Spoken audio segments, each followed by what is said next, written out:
Erev Tov.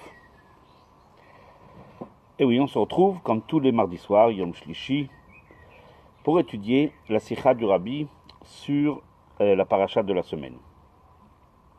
En l'occurrence, la dernière sikha de la paracha que nous avons entendue, puisque le Rabbi a commenté les parachiotes pendant plus de 40 ans, et les dernières sikhot, la dernière année que nous avons pu entendre à ce jour, en tout cas pour l'instant, remonte à l'année Tafshin Nun Aleph, Tafshin Nun Bet, 91-92.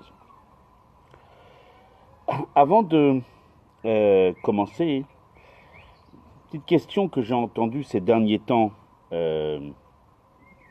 autour de moi. Beaucoup de gens, bien sûr, il y a quelques jours, c'était Gimel Tammuz, le jour où le Rabbi lui-même appelle ce jour-là Atralta de Geoula, le jour où on s'attache au Rabbi.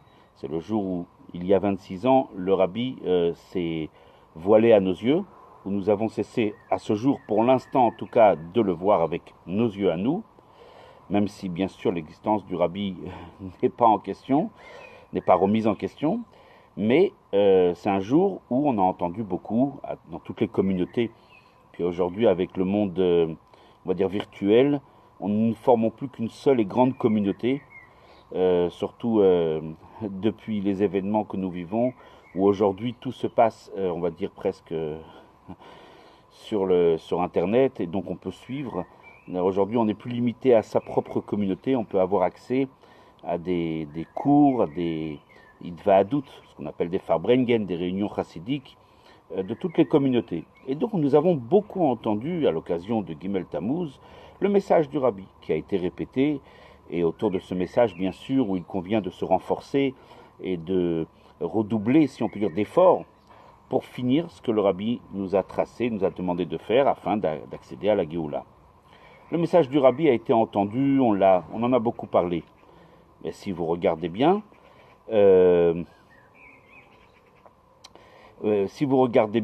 y a un point qu'on entend souvent. Dans le message du Rabbi reviennent beaucoup certains thèmes, comme l'amour du prochain, comme beaucoup d'autres thèmes. Mais il y a un thème qui revient forcément à chaque fois, c'est le thème de Mashiach et de la Géoula. Et beaucoup de gens se posent la question. Mais la Torah est constituée de tellement de lois, tellement de sujets, tellement d'histoires. Certes, la Géoula, c'est important. Nous la souhaitons, nous l'attendons. C'est une évidence. Mais de l'autre côté, pourquoi donner autant de place, autant d'importance, disons-le, au sujet de Mashiach et Géoula? Quelle est la nécessité d'en parler régulièrement et de vivre autour de ce thème? Et c'est justement un petit peu le sujet que je voulais aborder avec vous ce soir. Et justement, ce que je voudrais faire, c'est contrairement à d'habitude, où nous prenons la dernière sikha du Rabbi, donc de l'année Tafshin Nun Aleph Tafshin Nun Bet, 91-92, et on la répète, bien sûr, on l'explique, on la développe. Aujourd'hui, je voudrais un tout petit peu changer notre habitude, dans la mesure où tout d'abord nous avons deux parachiotes cette semaine. Nous avons en effet Chukat et Balak, pour rejoindre nos frères de Terre Sainte, qui eux sont déjà dans cette semaine dans Balak. Donc nous allons lire Chukat et Balak. Donc déjà, il y a deux sikhot du Rabbi, deux développements, deux discours chassidiques du Rabbi sur la paracha de Chukat et Balak. Il faudrait essayer de les comprimer pour ne pas dépasser, bien sûr, à peu près l'heure qui est fixée pour ce cours. Mais également, ce Shabbat va être Yudbet Tammuz, on va en parler. Et donc, on va essayer de faire une petite composition, ce qu'en général on ne fait pas, prendre trois petits extraits de discours du Rabbi, une sur la paracha de Chukat, l'autre sur Balak et l'autre sur Yudbet Tammuz. On va essayer de trouver le point commun et de répondre à cette question globale. Quelle est la nécessité de parler tout le temps, de transmettre, de parler et de vivre le sujet de Géoula et Mashiach? Bien comprendre que veut dire Mashiach, que veut dire Géoula. Essayer un petit peu de s'impliquer, de comprendre un peu mieux, d'intérioriser, quelque part, de réaliser ce qui nous attend et ce qui nous est demandé. Alors sans plus tarder, on va commencer avec la paracha de Chukat. Alors la sikha que je vais vous dire aujourd'hui, ce n'est pas une sikha de l'année Tafshinun Aleph, Tafshinun Bet, c'est une sikha qui a été dite par le Rabbi à la date du 7 Rejvan de l'année Tafshin Memvav, fin 1985, l'automne 85. Et cette sikha, même si à l'époque, en mois de Rejvan, on n'est pas dans la paracha de Chukat, néanmoins, à cette occasion-là, le Rabbi a dit une sikha sur les halachot du Rambam, ilchot para aduma. En effet, le premier sujet de notre paracha est justement la loi de para aduma. Donc pour faire un petit peu court, on a dans notre paracha les lois de la vache rousse. On va détailler un petit peu. Donc on a la vache rousse. On a également donc tout un sujet autour de la vache rousse dans le Rambam. Le Rambam qui a écrit toutes les halachot de la Torah. On a donc ce qu'on appelle ilchot para aduma. Et donc ces halachot sont reliés avec notre paracha, dont le premier sujet est ilchot para et la loi de para aduma. En effet, c'était une vache qui devait être rousse tout entière, qu'après à lui avoir fait la shrita, on l'a brûlée, on mélangeait avec les cendres avec l'eau, et on aspergeait sur celui qui s'est rendu impur pour toute impureté de mort. Et ensuite, il était pur. Alors, je l'ai dit d'une façon très globale, très rapide. Bien sûr, le sujet demande explication, surtout que c'est une mitzvah qui est particulière. On ne va pas ici rentrer dans le sujet. On va juste ramener, puisque la paracha nous parle de para aduma, donc on va voir ce que le Maïmonide, le Rambam, nous parle dans les lois de para aduma. Le Rambam nous dit dans Ilchot para aduma, dans le 3e chapitre, le Rambam nous dit comme ça. Il nous fait un petit récapitulatif historique. Veteisha parot adumot, 9 vaches rousses, na'asu. Il y en a 9 qui ont été faites dans l'histoire. Et il les détaille. Rishona, la première, Asa Moshe Rabbeinu. C'est Moshe Rabbeinu qui l'a fait. Et il détaille toutes les 9 vaches rousses. Et il nous dit, il y en aura une 10e, bien sûr, on l'a deviné. Ve'a Asirit, et la 10e, Yaase Melech HaMashiach. C'est le roi Mashiach qui va faire la 10e vache rousse de l'histoire. Et au sujet de Melech HaMashiach, le Rambam termine avec cette phrase, on va voir, c'est tout le point de la sikha. Mehera Yigale, que rapidement il se dévoile. Amen, Ken Yehi Ratzon. C'est une prière. Amen, que ainsi soit la volonté de Dieu qui se dévoile le plus rapidement possible. Cette petite phrase que le Rambam rajoute suscite un étonnement et une grande question. On sait très bien que le Rambam a écrit plusieurs livres, mais le livre qu'on vient de citer, c'est le Sefer Yad HaChazaka, qu'on appelle également, que le Rambam a appelé également Mishneh Torah, ou qu'il appelle également Sefer Halachot Halachot. 3 noms pour ce livre, mais en fait c'est le livre des Halachot, des lois. Le code des lois, c'est l'ancêtre du Shulchan Aruch, si on peut dire de cette façon-là. Le Shulchan Aruch qui est venu un peu plus tard, donc le Rambam est l'ancêtre du Shulchan Aruch. Donc dans son livre de lois, à ne pas confondre avec le Guide des Égarés ou d'autres livres qui sont plus des livres, disons-le un peu philosophiques, où le Rambam développe la philosophie de la Torah. Dans le livre de Yad HaChazaka, le Rambam se concentre uniquement et exclusivement sur les lois de la Torah. Jusque-là, nous n'avions pas de loi. Nous avons, si quelqu'un souhaitait avoir les lois de la Torah, il était obligé d'ouvrir une Gemara, un Talmud. Mais là, maintenant, le Rambam nous a ressorti, si on peut dire, toutes les lois du Talmud, de la Gemara, pour en faire un livre. Et c'est là justement notre question. Qu'est-ce que le Rambam, qu'est-ce que le Maïmonide a besoin de nous parler de la 10e vache rousse? Le Rambam n'est pas là pour nous parler de l'histoire ou de ce qui va se passer. Il est là pour nous parler des halachot, des lois. Or, cette phrase, elle est en plus. Attention, il est connu que le Rambam est très précis dans son langage. Il n'y a pas un mot de plus. Il a fait attention à chaque mot et chaque lettre qu'il a employé. À tel point que les grands érudits font des constructions intellectuelles entières sur un petit dagesh, sur un point, sur une phrase du Maïmonide, sur une phrase du Rambam. Donc forcément, il est intéressant de comprendre pourquoi le Rambam a fait ce rajout en disant la 10e vache rousse, le Melech HaMashiach va faire, etc. Quel est l'intérêt pour un livre de halacha, un livre de loi? Quel est l'intérêt de le savoir? Alors on pourrait répondre à cette question-là.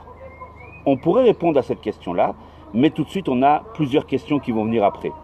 Donc la réponse qu'on pourrait donner est très simple. La réponse, elle est très simple, c'est que le Rambam, contrairement à tous les livres de loi qui existent, autrement dit le Shulchan Aruch, le Tour, etc., d'autres livres de Halakha, le Rambam est le seul qui nous parle d'un thème qui s'appelle Hilcheta Limeshicha, les lois du Mashiach. Car, plus tard, quand on dit plus tard, ce n'est pas dans des milliers d'années que Dieu préserve, c'est dans quelques secondes, dans quelques minutes maximum, nous allons être dans la Géoula.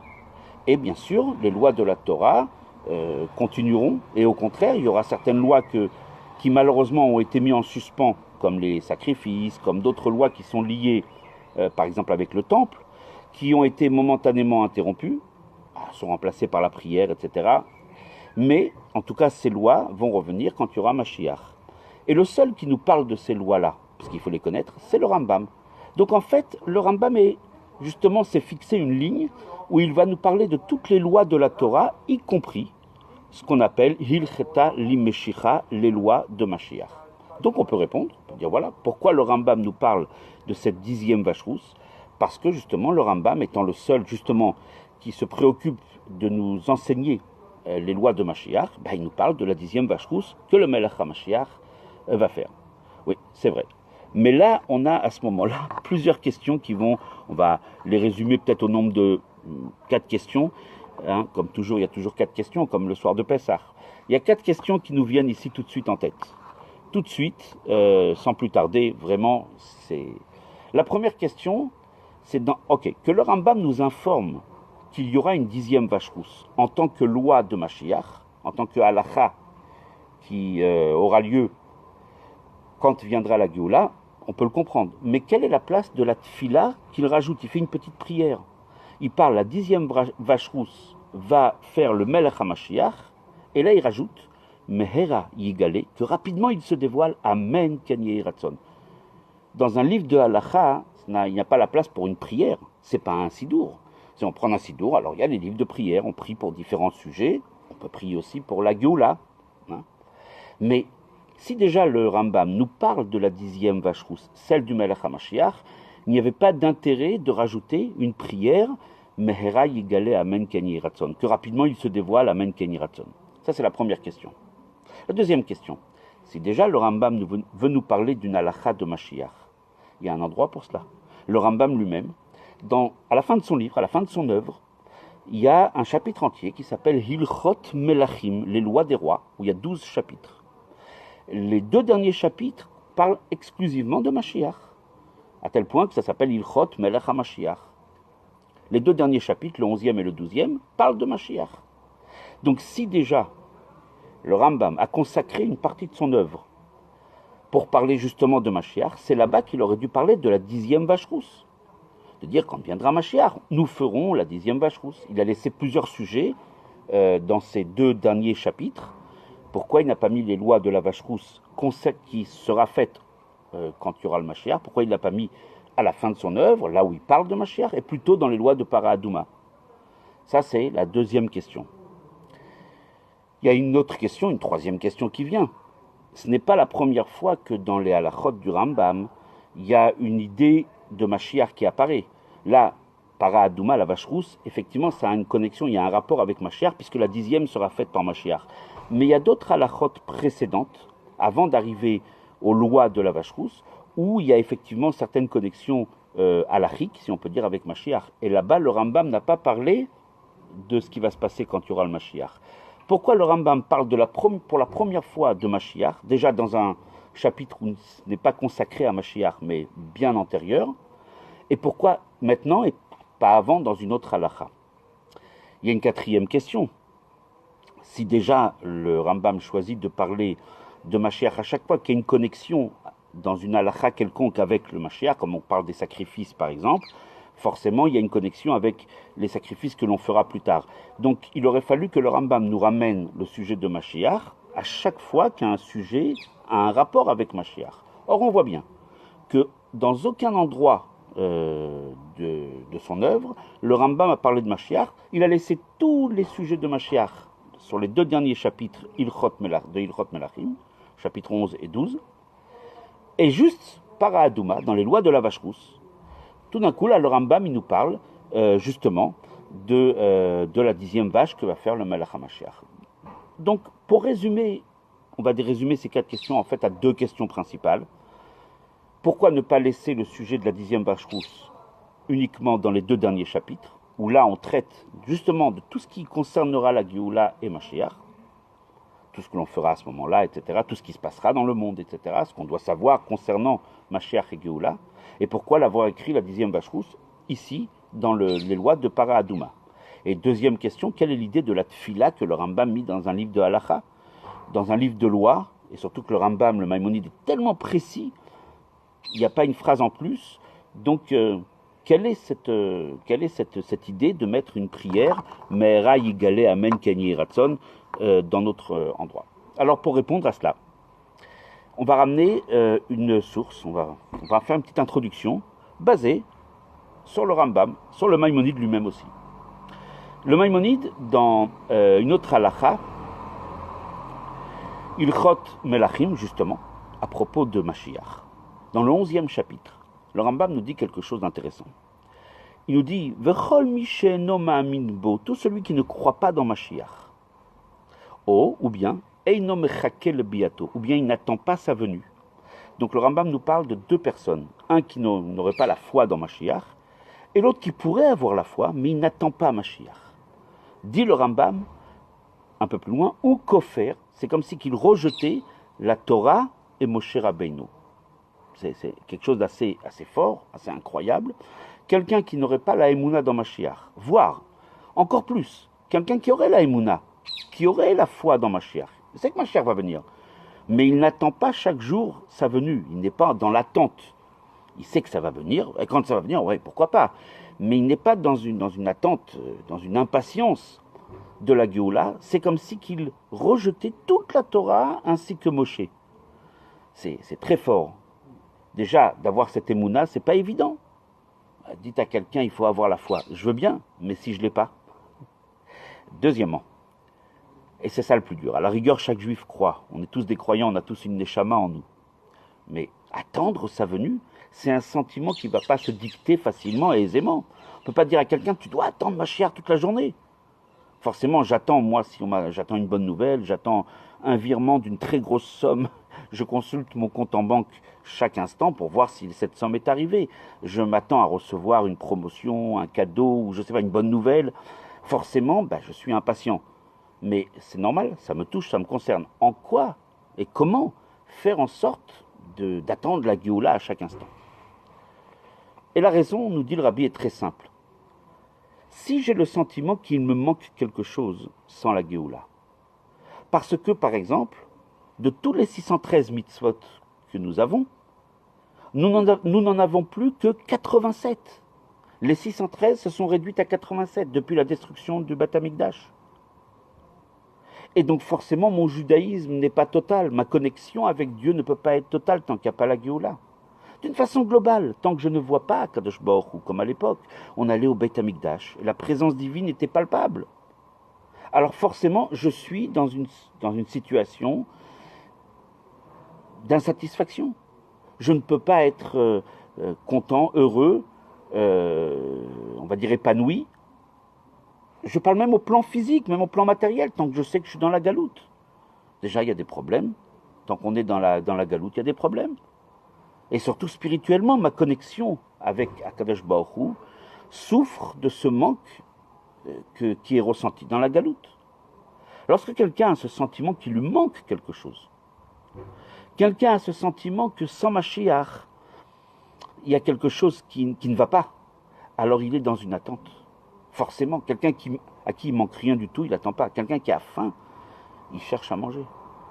Et s'il n'a pas à côté, il va attendre, il va essayer de tout faire pour avoir un plat qui va le nourrir. Quelqu'un qui a soif, une très grande soif. David Amelech, il dit, j'ai soif de toi, Akadosh Baruch Hu, Tsamal Chanafshi. J'ai soif, c'est une soif. Quelqu'un qui a soif, il ne reste pas les bras croisés, il dit, j'ai soif. Bon, ça arrivera l'eau. J'ai la émouna que j'aurai de l'eau. Non. Il va rajouter, au-dessus de cette émouna, au-dessus de cette foi qui va trouver de l'eau, il va rajouter une envie, une attente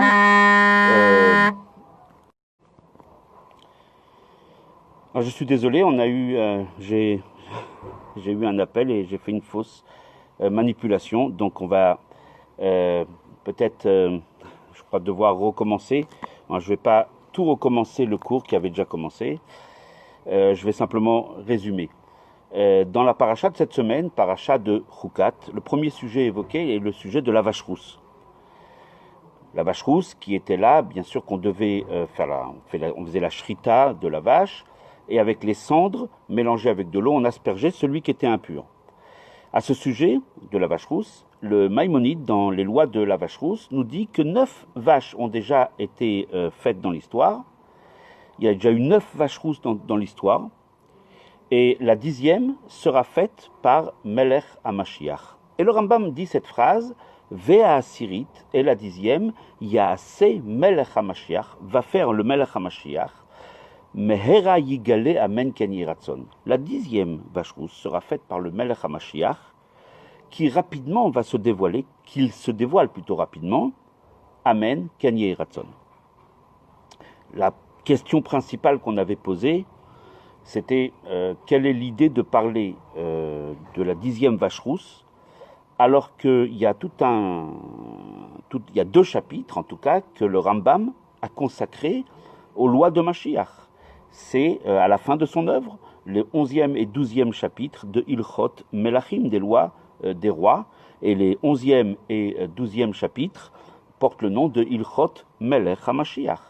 Donc pourquoi le Rambam, qui doit nous parler de la 10e vache rousse, puisque c'est une loi qui concerne la venue de Mashiach, pourquoi le Rambam n'a pas introduit ce sujet-là de la 10e vache rousse avec les autres halachot de la fin de Ilchot Melachim?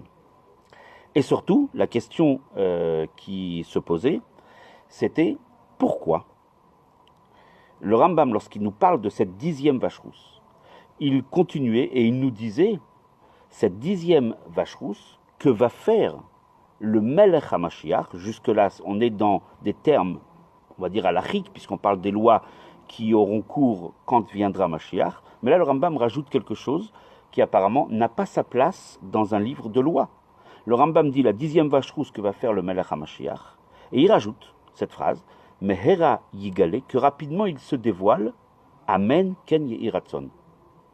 Le Rambam va rajouter, si on peut dire, une prière à la fin de cette halakha, à la fin de cette loi qui nous parle du Melech HaMashiach, qui va faire la 10e vache rousse, il nous rajoute une prière. Donc 2 questions principales qui viennent ici tout de suite à l'esprit. La première, c'est que si le Rambam doit nous parler de la 10e vache rousse, car elle sera faite quand il y aura Mashiach, et le Rambam est d'ailleurs le seul livre de halakha qui nous parle justement des lois de Melech HaMashiach. Tous les livres de halakha, de la loi juive, ne nous parlent pas de Mashiach. Ils parlent des lois qui ont cours aujourd'hui, après la destruction du temple. Le seul livre de halakha qui nous parle de Mashiach, c'est le Rambam. Mais la question se pose. Le Rambam a consacré 2 chapitres à la fin de son œuvre pour parler justement de toutes les lois concernant Mashiach. Pourquoi, au milieu des lois de la vache rousse, le Rambam nous parle de Mashiach en disant la 10e vache rousse, 9 ont été faites dans l'histoire depuis Moshe Rabbeinu, et la 10e sera faite par le Melech HaMashiach. Cette partie-là devait être plutôt intégrée dans les 2 derniers chapitres où là le Rambam parle de Mashiach. Et surtout, quelle est l'idée de cette prière? Pourquoi dans un livre de halakha, une prière, si je veux une prière, j'ouvre un sidour, y compris si je veux une prière pour la Géoula, on le dit dans le Shemona Esrei, dans la Tfila de la Hamida, par exemple, Tzemar David Avdecha Meherat Atzmiach, etc. Il y a quelques brachot, Vetechezena Eneinu, que nos yeux puissent voir Hachem revenir à Yerushalayim, au Beth Amikdash. On le dit, Vetechezena Eneinu Beshuvcha Letzion Berachamim. Donc, quelle est l'idée de rajouter une prière dans un livre de loi? Donc, 2 questions. Pourquoi nous parler de Mashiach ici, dans les lois de la vache rousse? Il fallait plutôt laisser cette partie-là pour les 2 derniers chapitres où là-bas le Rambam parle de Mashiach. Et pourquoi rajouter une prière? Alors on a fait un petit résumé dans les lois justement de Mashiach, dans Ilchot Melachim, les lois des rois, dans le 11e chapitre, l'avant-dernier chapitre de l'œuvre du Rambam, que d'ailleurs dans quelques jours nous allons étudier, puisque nous allons terminer le 39e cycle de l'étude du Rambam. Donc le Rambam nous dit une chose très étonnante. Il nous dit d'abord tout celui qui ne croit pas dans Mashiach, mais également tout celui qui n'attend pas sa venue, c'est comme si qu'il rejetait, comme si qu'il reniait toute la Torah et Moshe Rabbeinu. Alors à la rigueur, croire, c'est normal, on doit croire, on croit en Dieu, on croit dans Mashiach, les 13 principes de foi du Rambam, n'est-ce pas, de croire à Ani Ma'amin Be'emuna Shlema Be'biyat HaMashiach, d'accord, on doit croire dans Mashiach. Mais pourquoi cette nécessité de l'attendre?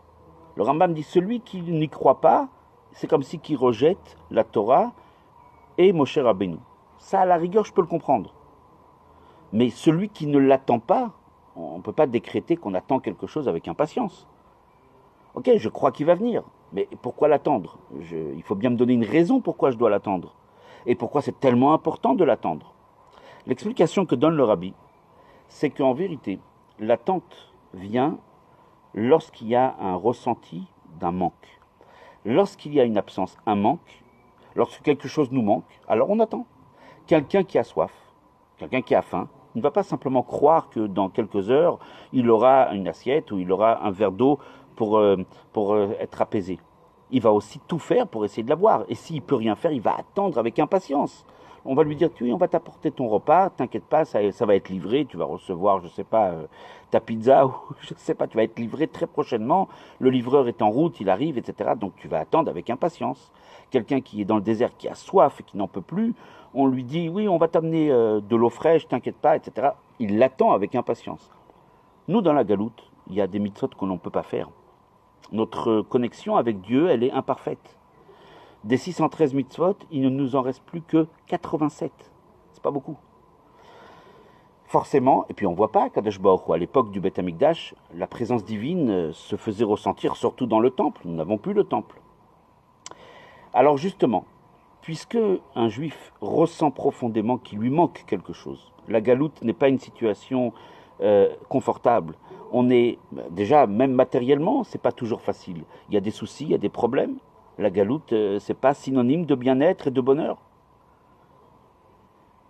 Et donc forcément, quelqu'un qui ressent aussi un manque spirituel, un manque dans sa connexion avec Akadosh Baruch Hu, alors il va attendre cette Géoula. Parce que justement, il est malade, il souffre. Donc il attend la solution. Alors c'est justement le moyen pour arriver à cette attente que, d'après le Rambam, d'après le Maïmonide, cette attente est obligatoire. Sinon, c'est comme si on reniait une partie de la Torah. On le dit d'ailleurs dans la Tfila tous les jours. Kilishuatra kivinu kolayom. Ta délivrance, on l'attend toute la journée. Nous attendons, on le dit 3 fois par jour, dans la Hamida, 3 fois par jour, on dit on attend ton impatience. Alors effectivement, quand quelqu'un est dans une attente, il attend quelque chose. Alors cette attente, ce sentiment va jaillir à chaque occasion possible. Il attend par exemple un verre d'eau. Dès que vous lui parlez d'un verre d'eau, il va s'exprimer, dire d'ailleurs, j'ai envie de ce verre d'eau. Lorsqu'il est en attente de quelque chose qui lui manque, il ressent ça comme un manque, dès lors qu'on va évoquer le sujet avec lui, il ne va pas attendre poliment, oui, c'est vrai. Au contraire, il va être dans une telle attente que ça va jaillir au fond de lui. Il va dire, mais oui, à propos du verre d'eau, justement, n'avez-vous pas un verre d'eau ou y a-t-il pas une possibilité qu'on me livre un repas puisque j'ai faim? À tel point que ça devient un besoin. Si véritablement un juif ressent que la galoute n'est pas une solution et n'est pas une situation normale et qu'il est dans un manque, dans une situation de manque, alors quelque part la Géoula devient un besoin. Et il y a une loi que le Rambam d'ailleurs lui-même dit. Quand on a besoin de quelque chose, on doit prier. Lorsque quelqu'un a besoin de quelque chose qui n'arrive pas à se le procurer, il a besoin de la santé, on fait une bracha. On fait une bracha pour la santé dans le Shemona Esrei. Refaïnu Hashem, Rofeh Cholei Amo Yisrael. Lorsque quelqu'un a besoin de la parnassa, on dit la bracha de Barech Aleinu, Mevarech Hashanim. On peut faire aussi des Mishéberach. On peut adresser des prières à Dieu, en français d'ailleurs, à tout moment de la journée, il n'y a pas de limite. Lorsque quelque chose est ressenti comme un besoin, un tsorech, la halakha est très claire. La halakha stipule que tout ce qui est ressenti comme un besoin, il faut le demander à Akadosh Baruch Hu. Donc dès lors que quelqu'un est dans cette attente de Mashiach, parce que c'est un besoin, il se sent dans une situation d'inconfort, une situation pas seulement d'inconfort, de manque, alors forcément, dès lors qu'on va lui rappeler Dès lors qu'il aura une possibilité, cette attente va jaillir à un moment donné, dès qu'on va un petit peu ouvrir la boîte, n'est-ce pas? Alors tout de suite ça va sortir, et dès lors qu'il va ressentir ça comme un besoin, il doit prier. Et c'est ça justement ce que vient nous apprendre le Rambam. Le Rambam aurait pu nous parler de la loi de la vache rousse. Et il aurait pu nous parler de cette prière, Me'era Yigalé, que le Mashiach se dévoile rapidement, Amen Ken Yhi Ratzon, à la fin, dans ces 2 derniers chapitres. Mais justement, il vient nous l'apprendre. Que là, on évoque la vache rousse, la 10e vache. La vache rousse, les 9 qu'on a fait. Forcément, puisqu'il nous en manque, puisqu'on est encore dans une situation où on n'est pas encore dans la Géoula, donc forcément, nous sommes impurs de la galoute. Forcément, on a un besoin d'avoir la 10e vache. C'est pour ça que le Rambam ne peut pas attendre les 2 derniers chapitres de son œuvre pour nous parler de la vache rousse. On est dans une attente. Donc il nous parle de la 10e vache que va faire le Melech HaMashiach. Et forcément, puisqu'on nous parle de la 10e vache que va nous faire le Melech HaMashiach, cette attente qui en nous rejaillit tout d'un coup et s'exprime d'une façon très forte. Ah, tu parles de Melech HaMashiach, mais ça me rappelle que j'ai faim, que j'ai soif, que je suis dans une situation où le Mashiach me manque. Et quand ça me manque, c'est un besoin. Quand il y a un besoin, je dois prier. C'est pour ça que le Rambam, dès lors qu'il a évoqué la 10e vache que va faire le roi Mashiach, il ramène tout de suite la prière, puisqu'il faut prier pour un besoin. Et c'est pour ça que le Rambam rajoute Mehera Yigale Amen Ken Yehi Ratzon. Justement, le Rambam veut nous apprendre que comment doit être cette attente. S'il aurait mis ça justement dans les 2 derniers chapitres, ça veut dire, bon, très bien, on peut s'accommoder de la situation actuelle. On en parlera plus tard. Même la prière sur Mashiach, Me'era Yigale Amen Ken Yehi Ratzon, que rapidement il se dévoile le Mashiach, Amen Ken Yehi Ratzon, on peut le laisser pour la fin. Cela voudrait dire que c'est pas une prière qui est, on va dire, c'est pas un désir fort, c'est pas une attente. Or justement, lui-même, le Rambam dit qu'il faut attendre Mashiach, pas seulement croire, mais l'attendre.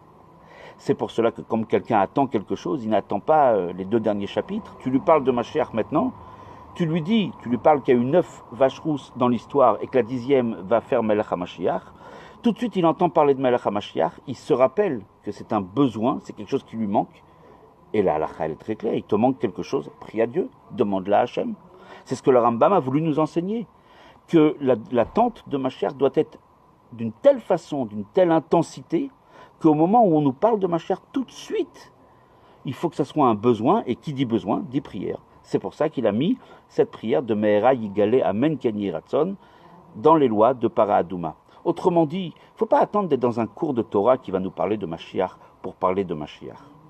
Même lorsqu'on est dans la rue et qu'on sent un besoin, on est dans notre milieu professionnel, on est dans n'importe quelle autre activité que ce soit, et tout d'un coup, on sent ce besoin, on sent qu'il nous manque quelque chose, alors tout de suite, si c'est un besoin, on doit s'adresser à Dieu et prier. Donc nous aussi, on doit prier. Maintenant, il faut quand même terminer qu'il y a un lien particulier entre la vache rousse et la Géoula.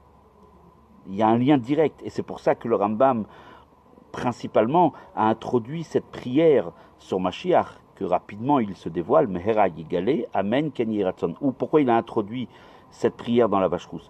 Parce que, justement, l'impureté de la mort est liée avec la négativité, avec l'impureté. Puisque, justement, la vache rousse avait comme objectif de purifier celui qui était impur, qui avait touché un mort. C'était pour purifier l'impureté de la mort. Or, toute l'idée de la mort, de l'imperfection, c'est lié avec la galoute. Pourquoi? Parce que dit Akadosh Baruch Hu, Ve'atem hadevekim ba'Hashem chayim kulchem hayom. Si vous êtes attaché et connecté avec Dieu, vous êtes vivant. Forcément, la galoute, c'est une situation où on est un peu déconnecté, et c'est pour ça qu'il y a tout le sujet de la mort. Parce qu'on est déconnecté d'Hachem. En tout cas, pour nous, lui, il est toujours avec nous. Mais nous, il n'est pas au centre de nos préoccupations, on va dire 24 heures sur 24. On le sait très bien. Donc, quelque part, c'est un petit peu l'idée de la galoute, c'est l'idée de l'impureté de la mort. Et justement, qu'est-ce qui va amener cette purification? Qu'est-ce qui amène la purification lorsque quelqu'un était impur, il avait contacté, il avait touché un mort? C'est justement la vache rousse. La vache rousse, c'est la purification, représente cette Géoula. D'ailleurs, au moment de la Géoula, Akadosh Baruch Hu dit « Vezarakti alechem ma'im teorim » je vais vous jeter sur vous de l'eau pure et vous allez être purifiés. Donc toute l'idée de la vache rousse, c'est toute l'idée de la Géoula qui vient purifier le monde de cette impureté de la mort, pas seulement l'impureté, qui vient sauver le monde du sujet même de la mort. Donc, puisque nous on en parle maintenant, alors puissions l'exprimer au sujet de Mashiach, Mehera Yigale, que rapidement il se dévoile, Amen Ken Yehi Ratzon, comme le dit le Rambam. Donc on a pris la leçon, dès lors qu'on parle de Mashiach, ça réveille en nous un tel sentiment de manque et d'attente. Comme le Rambam dit, il faut attendre Mashiach. Et qui dit attente? Pourquoi attente? Parce qu'il y a un désir, il y a un besoin. Qui dit besoin? Des prières. Donc nous allons prier tout de suite, dès qu'on évoque Mashiach, c'est une telle, j'oserais peut-être dire une telle obsession chez nous, parce que sans ça, il manque tout. C'est pour cela qu'on doit tout de suite faire cette prière. Ça, c'est un petit développement sur la paracha de Chukat. Dans la paracha de Balak, le rabbi fait référence à toute la prophétie. Vous savez, dans Balak, il y a le fameux prophète non-juif qui était Bilam ben Beor, qui est venu officiellement pour maudire les Juifs. Mais bien sûr, Akadosh Baruch Hu a transformé toutes ces paroles, et il n'a pu sortir de sa bouche que des paroles positives. Et il a dit des choses. Et il a même sorti des prophéties au sujet de Mashiach. C'est d'ailleurs dans la Torah écrite, le passage peut-être le plus important, qui fait référence à Mashiach. Comme le Bilam lui-même a dit, il y a plusieurs versets. Une étoile va se lever de Yaakov, c'est référence à Mashiach, etc. Il parle de David et il parle de Mashiach. Il y a beaucoup d'allusions et beaucoup de prophéties au sujet de Mashiach dans la paracha de Balak. Le rabbi nous dit, lorsqu'il s'agit d'inculquer et de faire rentrer dans la conscience et dans le ressenti des gens le sujet de Mashiach, et surtout de leur expliquer qu'on est véritablement aux portes de Mashiach. Et encore, ça le rabbi l'a dit, le Shabbat Parashat Balak de l'été 91. Parce que quelques mois plus tard, à la fin de l'automne 92, le rabbi a dit les Yemot à Mashiach, les jours de Mashiach, dans lesquels nous nous trouvons déjà. C'était une yichidout, un discours public, bien sûr, à plusieurs personnes.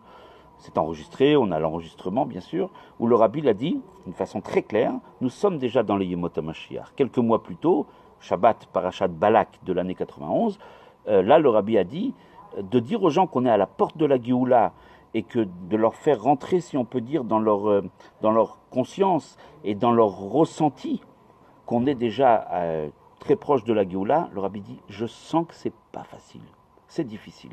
Le rabbi lui-même, et ce n'est pas un constat d'échec, c'est une réalité, le rabbi dit, avec les mots en yiddish, es kumton schwer, ça vient avec difficulté, ça vient avec beaucoup de difficultés d'éduquer les gens, de leur apprendre, de les informer de façon à ce qu'ils le vivent, qu'ils le ressentent, qu'ils commencent à vivre déjà dans tous les sujets de Mashiach et Géoula. Le rabbi a conscience, en tout cas l'été 91. Et le rabbi nous donne la raison. Le rabbi nous donne la raison. Le rabbi nous dit c'est très simple. L'être humain est sceptique, de nature. Il n'y a pas de honte à cela, c'est la nature que Dieu a faite. C'est comme ça que nous avons été, entre guillemets, programmés par Akadosh Baruch Hu. Que l'être humain, lorsqu'il ne voit pas quelque chose, il a un doute, il est sceptique. On parle de Géoula, on parle de Mashiach, et on dit qu'on est à la porte de la Géoula et qu'on doit vivre déjà, dès à présent, Mashiach. L'être humain est très sceptique. C'est sa nature. Nous dit le rabbi. Pour cela, il y a une prophétie qui dit que lorsque viendra la Géoula, les miracles que nous avons vus à la sortie de Mitzraïm seront rien et il y aura des merveilles encore plus grandes au moment de la Géoula. Ki yemei tzetra me'eretz Mitzraïm, comme tes jours de ta sortie d'Égypte. Ce que tu as vu, ar enu niflot. Alors là, au moment de la Géoula, je te montrerai des merveilles. Nous dit le rabbi, puisqu'on était, lorsqu'il a prononcé ce discours dans l'année Tav Shin Nun Aleph, on peut inverser les lettres et ça fait l'abréviation Tav Shin Tiyeh Shnat. Nun Aleph, on va les inverser, Aleph d'abord et Nun après, Tiyeh Shnat Ar Enu Niflaot. Donc c'est l'année où Akadosh Baruch Hu commence à nous montrer des miracles. Et effectivement, le rabbi nous a dit que ces miracles, nous avons commencé à les voir au moment de la guerre du Golfe, avec tous les miracles qu'il y a eu. À tel point que le rabbi a même dit que le mois de Nissan de l'année Tav Shin Nun Aleph, c'est le mois où Mashiach s'est dévoilé. De façon très claire, le rabbi nous l'a dit. Dans beaucoup de sikhot. Le rabbi nous dit alors quel est le problème ? Le problème, c'est que si vous regardez les Rachetevot, les abréviations de l'année Tafshinun Aleph, ce n'est pas écrit Tiye Shnat Areinu Niflaot. Sinon, ça aurait dû être Tafshin Aleph Nun. Pour respecter le verset, il aurait fallu que l'année s'appelle Tafshin Aleph Nun. Or, si on fait le calcul d'après le calcul des lettres, on ne dit pas Tafshin Aleph Nun, on dit Tafshin Nun Aleph 5751, Tafshin Nun Aleph. Le Nun, c'est la cinquantaine, Aleph, c'est l'unité. 51, 5751. Et nous dit le Rabbi, quel problème? Alors on va inverser. On va dire Ti et Shnat, Niflaot Areinu. Le Nun d'abord, puisqu'on respecte l'ordre. Ti et Shnat, Niflaot, et ensuite Areinu. Nous dit le Rabbi, oui, mais c'est là le problème. Pourquoi? Parce qu'au moment de la Géoula, il y aura des grands miracles. Mais ces miracles vont être précédés, c'est Niflaot, par Areinu. Que veut dire Areinu? Akadosh Baruch Hu va nous montrer. Il y a 2 points ici. D'abord, Akadosh Baruch Hu va montrer. C'est pas quelqu'un, c'est Akadosh Baruch Hu lui-même qui va montrer. Et il va montrer avant même que les miracles ils arrivent. Areinu Niflaot. Il va montrer les miracles. Avant que le miracle arrive, déjà Akadosh Baruch Hu va pointer son doigt. Il va dire, regardez, vous allez vivre des miracles. Et ces miracles, je vais vous aider à les ressentir, pas uniquement comme un miracle, comme on en voit souvent. Le peuple juif voit des miracles, bien sûr, à tout temps, à toute époque.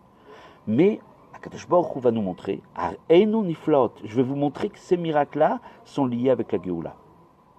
Dès lors qu'Akadosh Baruch Hu nous fait des miracles, des Niflaot, mais avant même de les faire, Areinu, déjà il nous montre, il nous pointe le doigt vers ces miracles qui vont arriver, et il nous dit, vous allez ressentir ces miracles comme étant des miracles, si on peut dire, de la Géoula. Alors là, forcément, la nature humaine qui est sceptique va être, si on peut dire, convaincue. Les êtres humains, les juifs, seront convaincus, puisque Akadosh Baruch Hu va leur montrer, d'abord montrer.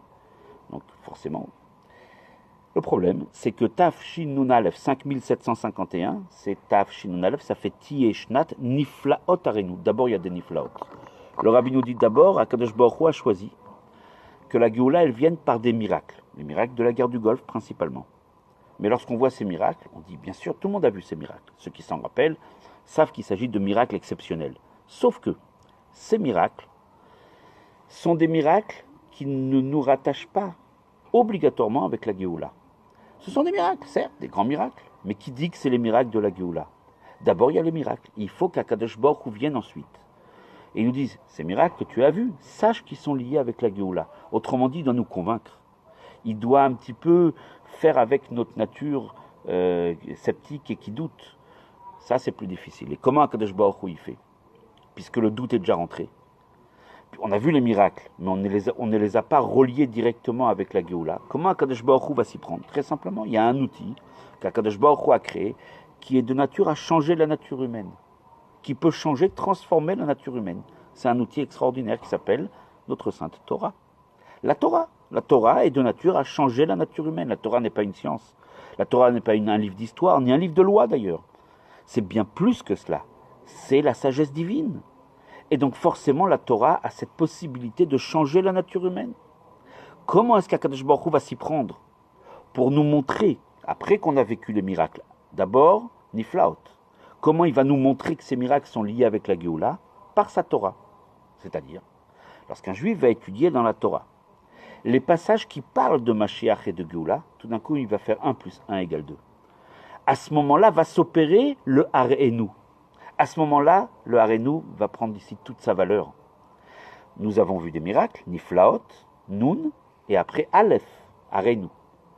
En étudiant les sujets de Géoula et Mashiach, tous les sujets dans la Torah qui parlent de Mashiach et de Géoula, en les étudiant, cette Torah que nous allons étudier va transformer notre nature sceptique et va tout d'un coup nous faire réaliser que les miracles auxquels nous avons été témoins précédemment sont en fait les miracles de la Géoula. Donc nous dit le Rabbi, quelle est la solution pour comprendre que nous sommes déjà dans la Géoula? Quelqu'un qui dit, mais je ne le sens pas, oui, on voit certaines choses, et c'est valable aujourd'hui encore plus que jamais. On voit que le monde, il y a des changements, il y a des bouleversements, il y a beaucoup de choses qui se passent dans le monde. Des événements auxquels pas forcément on arrive à donner un sens ou à comprendre. On sent que quelque chose se passe. Mais comment arriver à comprendre que ces niflaot, ces événements exceptionnels, des fois tragiques, mais comment comprendre que ces niflaot sont liés avec la Géoula grâce au Areinu que Dieu va nous montrer? Et comment il va nous le montrer? par sa sainte Torah. Lorsqu'un juif va s'asseoir, va étudier la Torah d'une façon globale, d'une façon générale, mais d'une façon particulière, étudier dans la Torah tous les sujets qui ont trait avec la Géoula et avec Mashiach. Alors tout d'un coup, il va réaliser, il va tout d'un coup prendre conscience que les miracles et tout ce qu'il est en train de vivre, c'est directement partie intégrale de la Géoula. Donc l'importance d'étudier les sujets de Géoula et Mashiach tels qu'ils sont dans la Torah, et le Rabbi les développe particulièrement, surtout la sikha de l'année Tafshin Nun Aleph et Tafshin Nun Bet. C'est important de les étudier et d'approfondir ces sujets-là qui nous aident à vivre avec la Géoula. Ce Shabbat, on est Yud Bet Tammuz, le 12 Tammuz. Qu'est-ce qui s'est passé Yud Bet Tammuz? Très simple, le Rabbi précédent en 1927 a été libéré d'un emprisonnement et d'un exil, et on se rappelle qu'au départ, il était question que Dieu préserve de la peine de mort. Et par des grands miracles, vraiment un grand miracle, ça a été changé au début en exil, et ensuite en libération totale. Il faut savoir qu'à cette époque-là, en 1927, ça faisait 7 ans déjà, que des décrets terribles à peser sur le peuple juif qui vivait en URSS, ce qu'on appelait à l'époque l'Union soviétique, la Russie communiste, et il était interdit de pratiquer la religion. Et le rabbi précédent, le rabbi Yosef Yitzhak, a envoyé des émissaires partout pour réouvrir clandestinement, bien sûr, des écoles, des mikvaot, des shritot, des brit mila, etc. Remettre en place toute la vie juive, certes de façon clandestine, mais de façon réelle. Il a envoyé des émissaires qui savaient très bien qu'ils risquaient gros, ils risquaient la mort. Beaucoup d'ailleurs ne sont pas revenus. Le rabbi Rayatz, le rabbi Yosef Yitzhak lui-même, a pris la bannière de la Messirut Nefesh, et avec une abnégation extraordinaire, il a continué son œuvre. Il a été averti plusieurs fois par les autorités, qui ont d'ailleurs été polies, ils lui ont averti. Vous savez qu'à l'époque, ceux qui étaient acharnés contre la religion, ce n'étaient pas uniquement les communistes non juifs, c'était une partie dans le parti communiste, dans la police communiste, qui s'appelait la section juive, la Yebesektia en russe, qui avait pour but de pourchasser toute trace de judaïsme en Russie. Et le rabbi précédent était le seul, il a dû faire face à un empire, l'Union soviétique. C'est ce qui lui a valu cet emprisonnement en 1927. Miraculeusement, le 12 Tammuz, le jour de son anniversaire, on lui a annoncé sa libération. Le 13, il a reçu son document, il était exilé à Kostrama, assez loin de son domicile à Leningrad, Pétersbourg, qui s'appelait à l'époque Leningrad. Et le rabbi Rayatz est revenu, donc le 15 Tammuz, il était chez lui à la maison, d'une façon totalement miraculeuse, mais vraiment miraculeuse. Et lorsque le rabbi précédent donc a fêté cette fête avec ses chassidim, par la suite il a même été autorisé à quitter la Russie, on va le voir un peu plus tard. Et donc le rabbi précédent a écrit une lettre. Il a écrit une lettre à tous les chassidim, et pas seulement à tous les juifs. Et dans cette lettre, il a écrit quelque chose d'assez intéressant. Il a dit comme ça: Lo oti bilvad, ce n'est pas moi uniquement, Gaal Akadash Baruch Hu Yud Bet Tammuz, que Dieu m'a libéré à Yud Bet Tammuz. Ce n'est pas ma fête personnelle à moi, ma libération personnelle. Yud Bet Tammuz n'est pas ma fête à moi, uniquement. Qui, mais, Gam et Kol Mechavevet Toratenu Akdosha. C'est la fête de tous ceux qui aiment notre Torah, tous ceux qui étudient la Torah. Forcément, ceux qui étudient la Torah et qui aiment la Torah, ils devaient ou bien stopper, ou bien clandestinement continuer d'étudier la Torah. Et là, ils ont trouvé une force, et à tel point qu'ils pouvaient même invoquer, dire aux autorités, vous avez libéré le rabbi précédent, c'est bien la preuve que c'est permis. Ça veut dire, c'est jurisprudence, on a le droit d'étudier la Torah. Quelque part, ça a redonné un courage à tous ceux qui aiment l'étude de la Torah, à tous ceux qui aiment la Torah. Donc eux sont concernés par ma libération. Nous dit le rabbi précédent, mais aussi Shomrei Mitzvah, même ceux qui sont uniquement au stade de faire des mitzvot, d'accomplir peut-être un peu moins l'étude, plus dans l'action. Eux aussi se sentent concernés par ma libération. Forcément, puisque dorénavant, on peut étudier la Torah et faire les mitzvot d'une façon plus libre. Mais le rabbi précédent rajoute dans sa lettre une autre partie, et il dit « Vegam et asher beshem Israël yichune » Même quelqu'un qui n'a de nom d'être juif uniquement, quelqu'un qui n'a ni l'attachement à la Torah ni aux mitzvot, mais qui a comme nom juif, lui aussi est concerné par ma libération. Lo oti bilvad, ce n'est pas moi que Dieu a délivré, sorti de la galoute et de la situation dans laquelle j'étais, mais c'est une fête qui concerne tous ceux qui aiment la Torah, qui font les mitzvot, et même ceux qui s'appellent uniquement juifs. Et là, il faudrait revenir un petit peu sur cette appellation. Beshem Israël Yehuné, celui qui n'a de kinouï, un kinouï c'est un surnom, qui n'a de kinouï, de surnom que le mot juif. C'est-à-dire, déjà on pourrait dire qu'il s'appelle juif, c'est déjà pas mal. Il n'a d'autres, si on peut dire, qualificatifs, il n'a pas d'autres. Il n'est ni rave, ni rien du tout, il n'est pas observant des mitzvot, en tout cas pour l'instant, mais il a une qualité, c'est d'être juif. Et là, le rabbi précédent a rajouté Beshem Israël, il a le nom de Israël, de juif, mais Yehuné, c'est un kinouï, c'est un surnom. C'est quelqu'un qui, même le fait d'être juif, pour lui, c'est qu'un surnom. En fait, il ne se sent pas du tout juif. Il a ce surnom, c'est comme un nom d'emprunt. C'est quelque part quelque chose qui n'est pas forcément lié avec lui-même de façon intégrale. Ok, je suis juif, mais bon, dans ma vie de tous les jours, ça n'a aucune incidence. Là est le sens des mots qu'a dit le rabbi précédent dans sa lettre. Beshem Israël Yehuné. Yehuné, il n'a d'appellation, de surnom, c'est la seule valeur qu'il a, c'est le seul mérite qu'il a, c'est il se sent au moins surnommé juif. Ok, occasionnellement, il est aussi juif. Il est russe, ou il est français, ou il est américain, il est intégré dans la société civile. Et Yehuné, c'est-à-dire, bon, il a aussi ce nom qui n'est pas un nom, on va dire, directement lié avec lui-même, il s'appelle aussi Israël. Ok, il est aussi juif. Lui aussi est concerné par ma libération. Et là vient la question.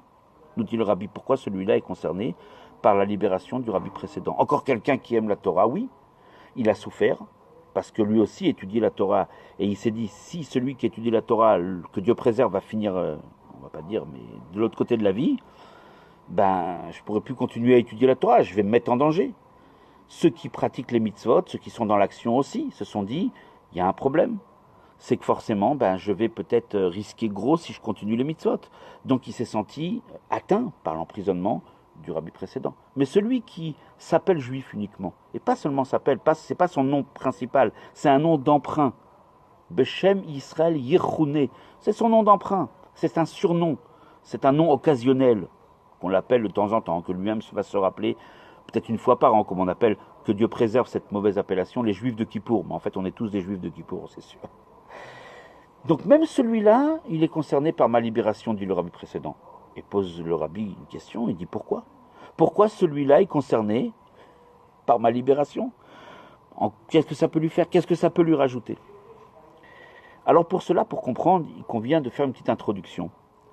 Le rabbi précédent nous écrit dans la lettre, tout homme juif, sans même considérer sa situation personnelle, au niveau de l'observance de la Torah et des mitzvot. Sans même regarder et considérer sa situation dans Torah et mitzvot. Libo tamim imachem vetorato. Son cœur est toujours entier avec Dieu et avec sa Torah. Au fond de lui, il a ce qu'on appelle la nekudat hayahadut, le point juif. On le dit très bien en yiddish, der pintelayid, le point juif.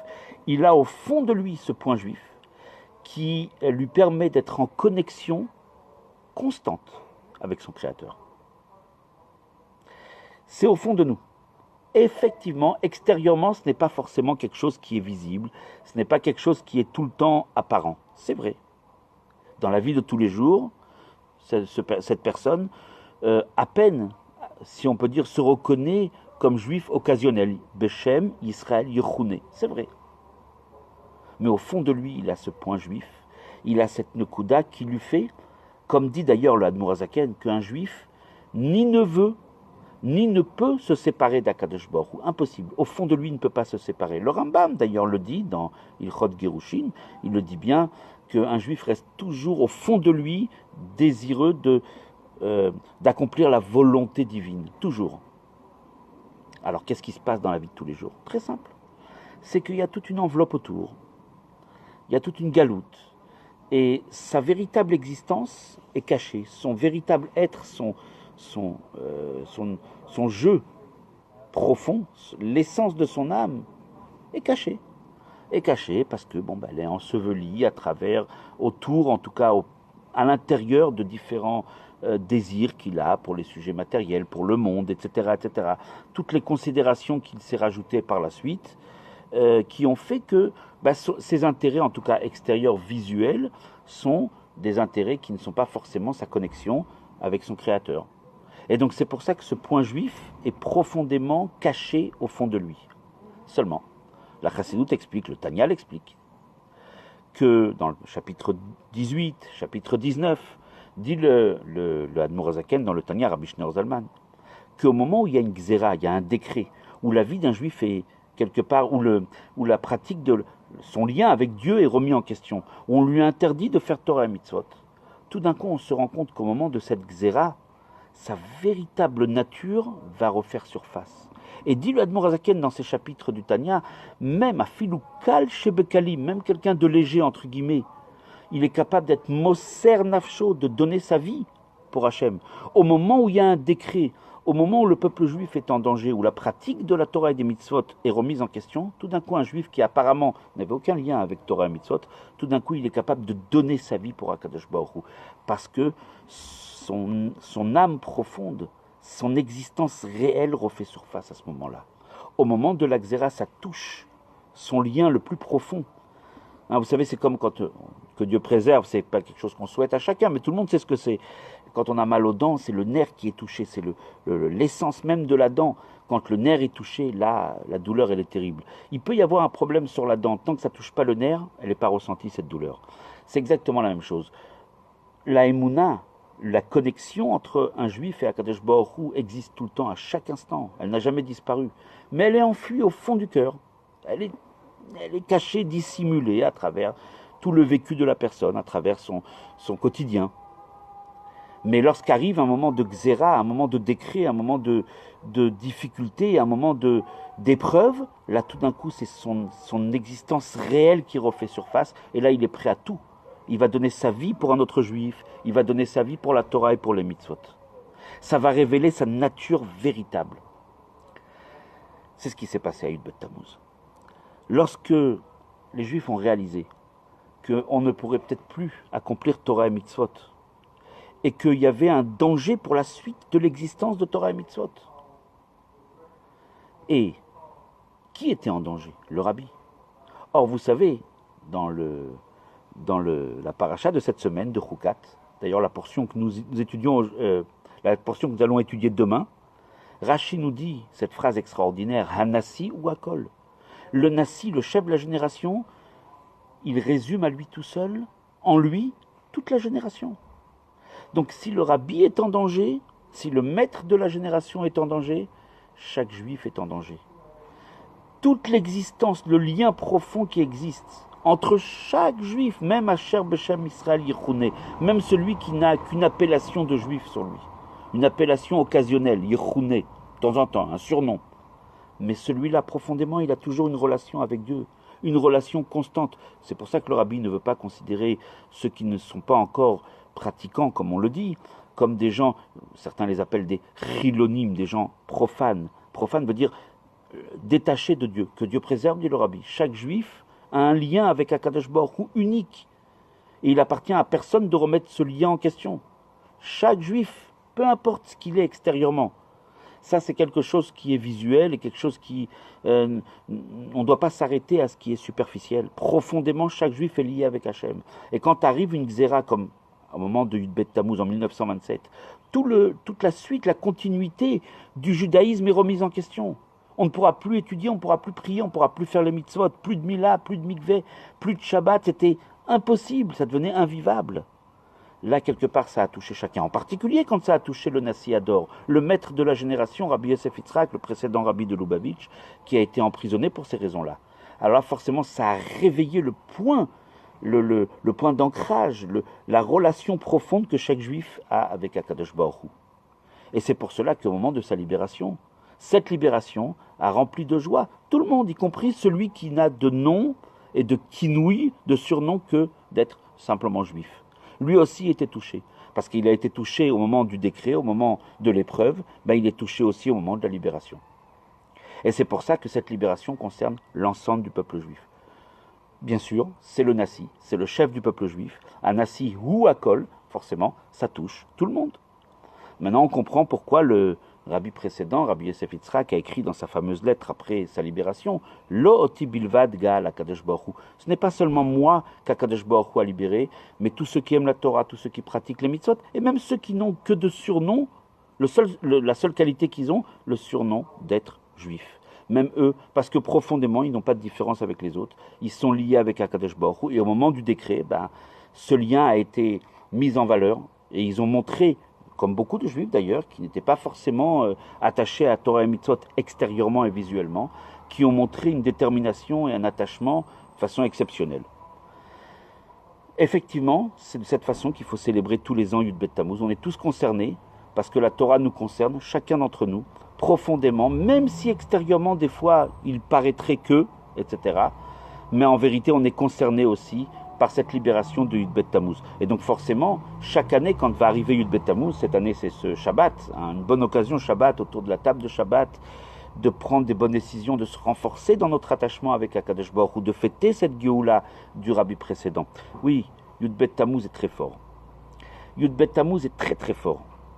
Parce que, justement, quand on parle de libération, une libération qui n'est pas une libération totale de tout le peuple juif n'est pas une véritable libération. Si elle ne concerne pas tout le monde, ce n'est pas une libération, c'est une libération individuelle.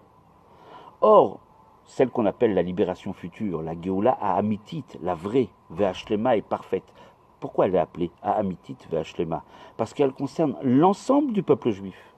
Vu qu'elle concerne l'ensemble du peuple juif, donc elle est une libération totale et véritable. Mais c'est exactement la même que celle de Yud Bet Tammuz, puisque ça concerne l'ensemble du peuple juif. L'ensemble du peuple juif s'est senti en danger en 1927. Tafresh Pezaïn.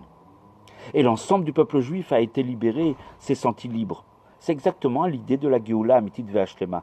Voilà une connexion extraordinaire entre ce 12 Tammuz qui a commencé en 1927 et qui en fait va aboutir à la Géoula future. C'est intéressant, nous dit le Rabbi. Depuis tout le temps, depuis longtemps en tout cas, le mois de Tammuz est lié avec les catastrophes du Ham Israël. Le 17 Tammuz, le jeûne. Désolé de vous rappeler des sujets, mais j'ai pas de problème avec cela, puisque de toute façon cette année on a la Emouna qu'on ne va pas jeûner, qu'il y aura déjà la Géoula. En tout cas, si Chas v'Shalom ce n'est pas le cas, il faut savoir comment se préparer et transformer ce jour-là justement et de le voir positivement. Et justement, le Rabbi nous invite à réfléchir sur un point suivant. C'est que jusqu'à maintenant, le 4e mois, le mois de Tammuz, était considéré comme un mois négatif. Et depuis 1927, on appelle ça Chodesh HaGeoula, puisque c'est une Géoula qui, en fin de compte, comme a dit le Rabbi précédent, ne m'a pas concerné qu'à moi, mais a concerné tous les Juifs, même les Juifs, entre guillemets, les plus éloignés, visuellement, je rappelle. Eux aussi sont concernés par la Géoula de Yud Bet Tammuz. Et donc, forcément, le mois entier s'appelle Yud Bet Tammuz. Il y a une connexion extraordinaire entre ce 12 Tammuz et la Géoula définitive que l'on va connaître dans très peu de temps. Tout simplement, il y a un lien extraordinaire. C'est que le fait que le Rabbi précédent a été libéré, mais on ne sait pas la suite. Il faut aussi regarder la suite des événements. Lorsqu'il est arrivé chez lui, bien sûr, il ne pouvait pas rester, parce que la police de Leningrad voulait chercher par tous les moyens de le rattraper encore une fois et de l'emprisonner. Donc, il y a eu la suite de cette libération qui s'est poursuivie. C'est qu'en fin de compte, on l'a autorisé même à quitter le pays. Justement, à cause de cet emprisonnement, les autorités ont appris à leurs dépens qu'ils ne pouvaient rien faire contre le Rabbi précédent, qu'il n'y avait rien à faire. Ils les avaient vaincus. Il était devenu le symbole de l'ennemi, du contre-révolutionnaire, comme il disait à l'époque, qui avait réussi à vaincre un empire aussi fort que l'empire d'Union soviétique. Il avait réussi à le vaincre à lui tout seul. Et donc forcément, il ne pouvait plus rester. Et donc la suite justement de ces événements, c'est que le Rabbi précédent a dû quitter la Russie. Et ce n'était pas une fatalité. Au contraire, il est parti diffuser la chassidoute en Pologne qui ne connaissait pas encore la chassidoute, telle que l'enseignaient les maîtres de la chassidoute Chabad, avec une telle abondance, une telle richesse. Et par la suite, il a continué son chemin jusqu'aux États-Unis, où là, il n'y avait pas du tout même la pratique de Torah et Mitzvot, de la façon dont on le connaît aujourd'hui aux États-Unis, où Baruch Hashem, il y a tout ce qu'il faut. Lorsque le Rabbi précédent est arrivé aux États-Unis, de là-bas, il a rayonné dans le monde entier, de 770 par tous les émissaires du Rabbi qui vont illuminer le monde et le préparer à la Géoula. Autrement dit, toute cette fête de Yud Bet Tammuz était une Géoula qui, en fait, a suivi un processus très long, depuis 1927 jusqu'à nos jours, mais un processus qui a, si on peut dire, constitué un parcours vers la Géoula définitive. Le Rabbi précédent sort pour diffuser ses sources dans d'autres pays, chose qu'il ne pouvait pas faire avant cet emprisonnement, justement. Et rappelez-vous ce que le Melech HaMashiach dans le ciel a dit au Baal Shem Tov lorsque celui-ci est monté dans le ciel un jour, et il lui a dit, Maître, c'est quand que tu viens? Et le Mashiach lui a dit, quand tu vas diffuser tes sources, les sources de la Chassidoute à l'extérieur. S'il n'aurait pas diffusé ses sources à l'extérieur, le rabbi précédent, et ses sources seraient restées enseignées qu'en Union soviétique, le monde n'aurait pas connu la Chassidoute et donc n'aurait pas pu être préparé à la Géoula. Le rabbi précédent est parti en Pologne, il a préparé une grande partie du peuple juif qui malheureusement quelques années après ont été exterminés, mais le rabbi précédent a continué son chemin, son travail, son œuvre, et ensuite aux États-Unis, relayé ensuite par le rabbi Melech HaMashiach qui a terminé cette œuvre, comme il l'a dit lui-même, cette œuvre est dorénavant terminée. Il a envoyé des émissaires dans le monde entier, depuis l'Amérique, qui était justement une terre qui n'avait pas été encore conquise ni par la Torah ni par la Chassidoute. Chassidoute, encore une fois, rappelons-le, qui est liée directement avec la Géoula, avec Mashiach, comme le Melech HaMashiach a répondu au Baal Shem Tov. Donc effectivement, cette Géoula du 12 Tammuz est liée directement avec la Géoula future.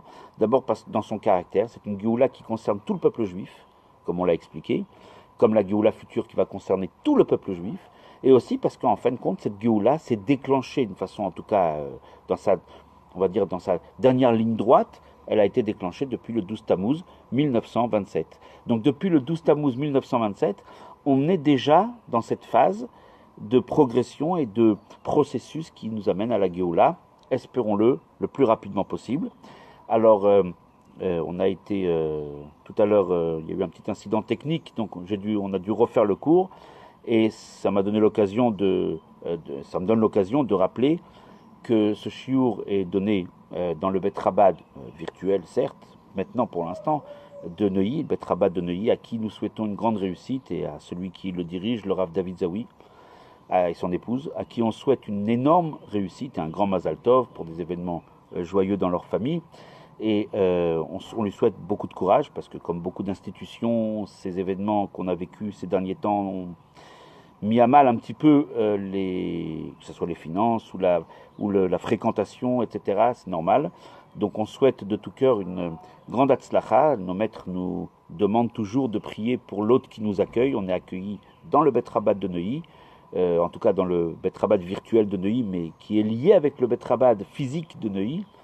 Et bien sûr, ce cours est aussi dédié à la mémoire d'un des participants à ce cours, le regretté Chacham, Rabbi Baruch Pinto, qui nous a quittés il y a quelques semaines et que nous souhaitons revoir le plus rapidement possible à Kitsu Veranono Shorne Afar.